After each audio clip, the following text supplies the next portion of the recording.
আপনারা জানেন যে বিভাগ নিয়ে নোয়াখালীর মানুষ দীর্ঘদিন থেকে আন্দোলন করে আসছে, কুমিল্লার মানুষও দীর্ঘদিন থেকে আন্দোলন করে আসছে এবং কুমিল্লা বিভাগ ঘোষণা হবে হবে এরকম বেশ কয়েকবার গিয়ে এটা থমকে গিয়েছে।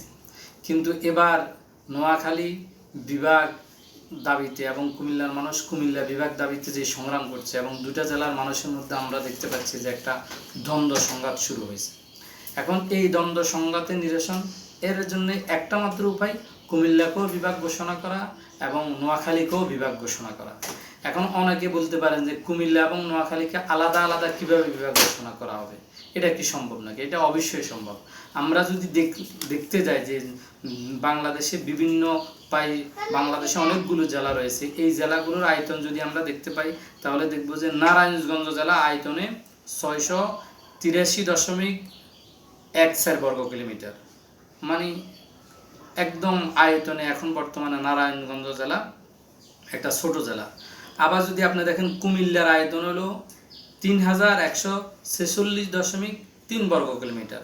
আবার যদি আপনি দেখেন নোয়াখালীর আয়তন 4210.8 বর্গ কিলোমিটার।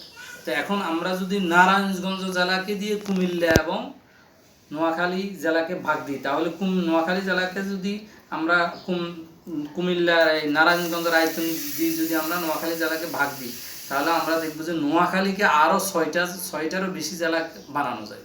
এবং যদি আমরা নারায়ণগঞ্জের আয়তন দিয়ে আমরা কুমিল্লাকে ভাগ দিই তাহলে দেখবো যে কুমিল্লাকেও প্রায় আপনার 5টারও বেশি জেলা করা যায়। তো এত জেলা করার দরকার নাই, আপনি কুমিল্লার এবং নোয়াখালী এই জেলাগুলোকে আরও ভেঙে আরও 2-4টা জেলা করে কুমিল্লাকে আলাদাভাবে বিভাগ দেওয়া হোক, নোয়াখালীকে আলাদাভাবে বিভাগ দেওয়া হোক। তাহলে যদি এই আলাদা আলাদা দুটি বিভাগ দেওয়া হয় তাহলে আর কোনো অশান্তি সৃষ্টি হবে না, কোনো আন্দোলন সৃষ্টি হবে না। আমার মতে এখন আলাদা বিভাগ, নোয়াখালীকেও আলাদা বিভাগ, কুমিল্লাকে আলাদা বিভাগ দেওয়ার মধ্যেই এই বিভাগের সমস্যার সমাধান করা সম্ভব।